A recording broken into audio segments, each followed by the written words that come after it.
This lesson will cover completing the tax return. This information can also be found in your IRS 4012 Chapter K.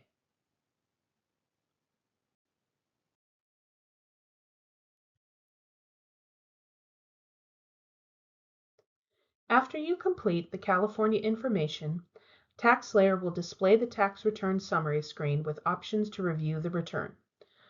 The reasons for no earned income credit will be displayed in a green box along the top.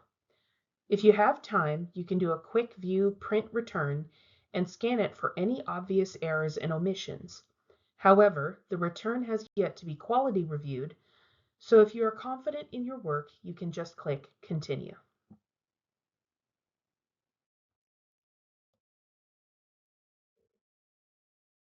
After continuing from the tax return summary, TaxSlayer will check the return for errors in the return and display an error page and/or a warning page.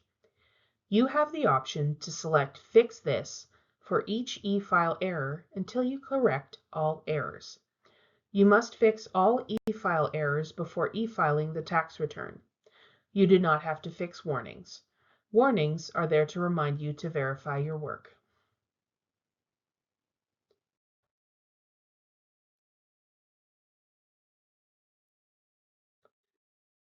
This page is where we choose filing and banking options. You can access this page anytime during the return process by clicking the e-file main menu button. The e-file process is represented by a row of buttons labeled with the steps of the process. You can use this as a navigation tool and skip directly to that process by clicking the button, but we usually find it easier to just click through the screens one by one. Enter the e-file information by selecting how the return is going to be filed both federally and at the state level. For example, you may choose e-file direct deposit or file a paper return and enter the dollar amount to be refunded or direct debited. For no refund, no payment tax returns, select e-file mail payment. Once this is entered, click the Continue button. You notice that we skipped entering the taxpayer email and answering optional questions. This is because the information is optional and therefore not necessary to complete the tax return.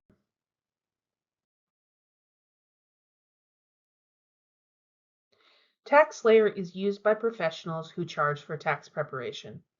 Because we provide a free service, we can simply skip this screen by clicking the Continue button.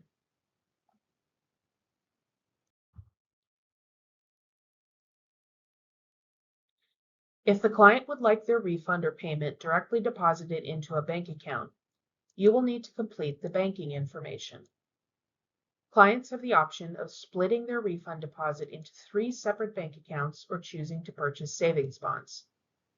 If the taxpayer has an amount due and selects direct debit, you must pick a date the money will be withdrawn from the checking account on the banking information screen. It is ideal for a client to have his or her checkbook with him or her for us to properly enter the bank's routing number and account number. If a client does not have his or her checkbook, we can look up routing numbers online, but the client must have the bank account number. You can get the information from last year's return if the client has not changed banks or accounts. Do not use a deposit slip. There are sometimes different routing numbers on deposit slips. For returns with a $0 refund, select a mail payment option. Nothing will be mailed, and that's okay. We strongly recommend that the client use direct deposit for refunds and e-file with a paper check for tax payments. The paper check for amounts due gives the client the most control over when funds are transferred.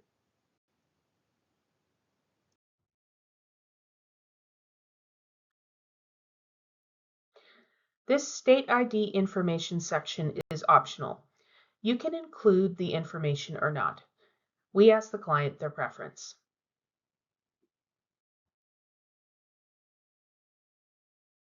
The consent form allows the taxpayer to agree to make the basic information and information about the forms we entered available to any VITA TCE sites next year. This improves return accuracy. If we got it right last year, it will be right again this year, saves us typing, and since a list of forms that we were entered last year pops up, We can ask the taxpayer if they have the same forms this year. It also serves as a double check for forgotten forms. We will complete the return regardless of the taxpayer's selection on this form. Use Form 10580 in the intake sheet to complete this section. If the client signed this form, then click the Accept button. If the taxpayer accepts, a PIN must be entered. You can use any 5-digit number. We usually use the zip code or 12345.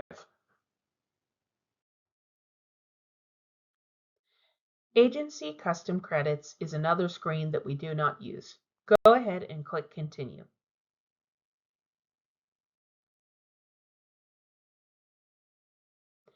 The only question we answer in custom questions is question number 9.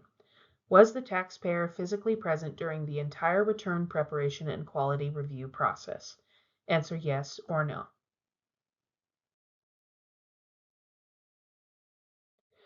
The top of the submission page gives you a chance to edit the refund method and banking information. Electronic filing signatures are a feature of TaxSlayer that we do not use.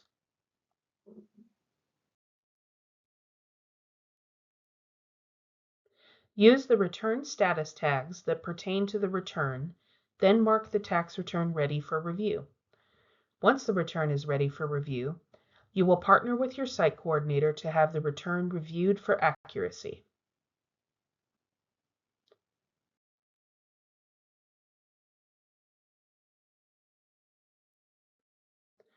Once your peer has reviewed your tax return for accuracy, they will mark the tax return approved. Once the return is reviewed, you are ready to discuss the completed tax return with your client.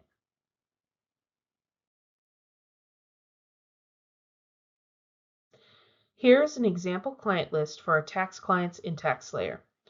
You can see the status of your tax returns by viewing the status of the return. If the status says in progress, you are inputting information needed to complete the return.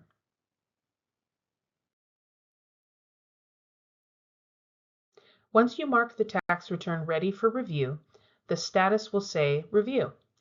If you complete a tax return and the status does not say Review, your peer cannot approve your tax return and it cannot be e-filed.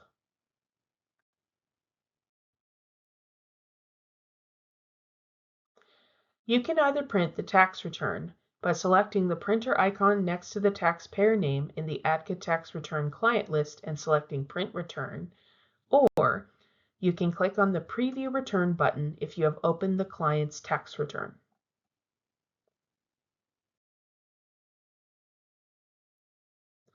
As a part of the return process, we will be conducting a thorough review of the tax return with the client.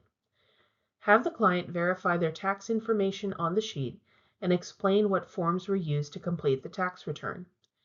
You will then give a quick summary of their tax return using the 1040 to explain their income, adjustments, deductions, taxable income, tax, credits, payments, refunds, amount due, and earned income credits.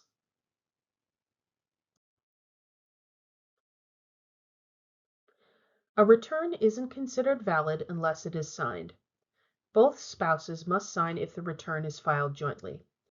The return should be dated, and the occupation line should be completed. Advise the taxpayer they are responsible for the information on the return. And sound the trumpets, we are done. After the client has signed Form 8879, you will mark the tax return as complete and transmit the return. Good job!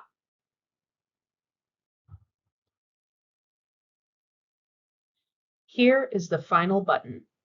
You've done your quality review, checked over everything, reviewed the tax form with the client and had them sign it, and are ready to press Transmit Return.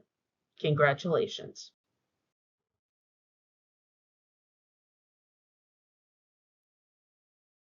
The length of time a taxpayer should keep documents depends on the return.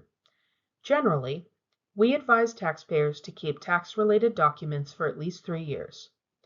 Taxpayers must keep records that support an item of income, deduction, or credit shown on your tax return until the period of limitations for that tax return runs out. Here's what we advise.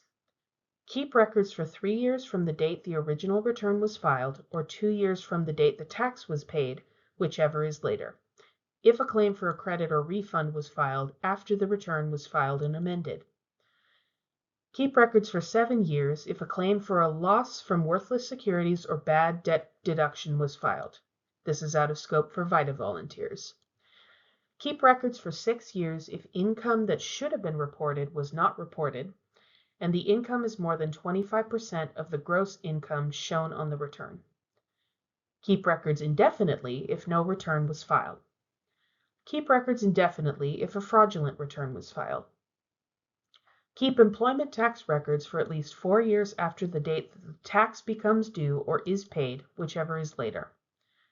As we saw in the sale of Maine home lesson, real estate records should be kept until the property is sold, along with records documenting the adjusted basis of the property. Point out that we pull all of their source records into the envelope with their return. They can add any additional records as needed. Ask them to bring the envelope back with them next year if they choose to come back.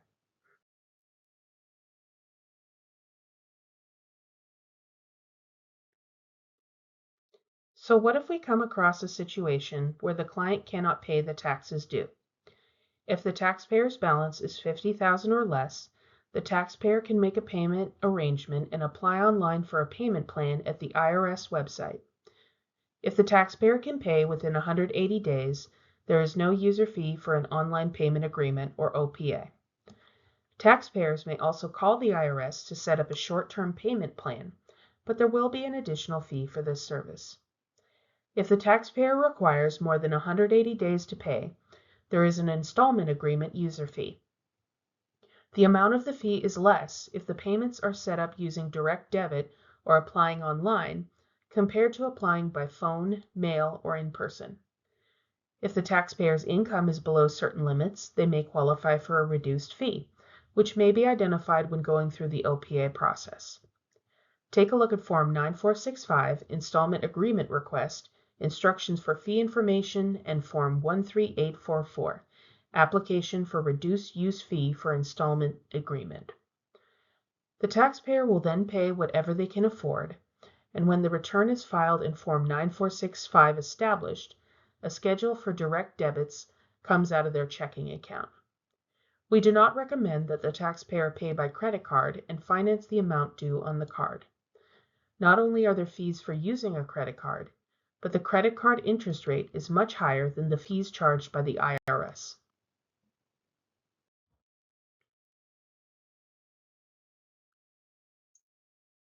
Quality Site Requirement Number 6 ensures timely filing of tax returns.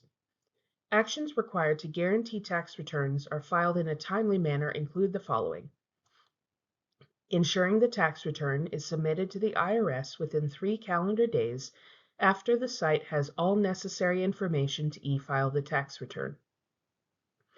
For drop-off tax returns, the return must be e-filed 7 calendar days after the initial intake of tax information if the site has all necessary information to e-file the tax return. Retrieving acknowledgments in a timely manner, preferably within 48 hours of transmission. Promptly working rejects that can be corrected by the IRS Tax Law Certified Volunteer. Notifying taxpayers within 24 hours if rejects cannot be corrected. Promptly notifying taxpayers if there are any problems with tax return processing. For filing paper returns, provide the taxpayer with a completed tax return and the correct mailing address for the IRS center that processes paper tax returns. Remind taxpayers to sign the paper return before mailing it.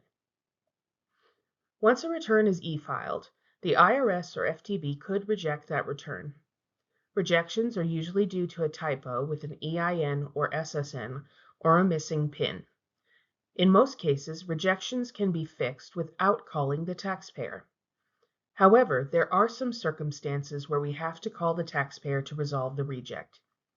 This can happen where another individual has claimed a dependent claimed on a return or to obtain a missing PIN.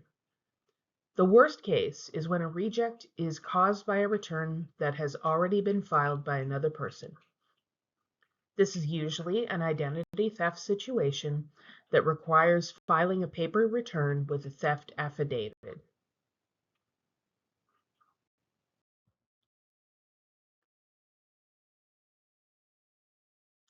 In this lesson, we covered closing the return in TaxSlayer, reviewing the return with the taxpayer, and collecting the taxpayer's copy of the return and all supporting information for the envelope that the taxpayer will bring back next year.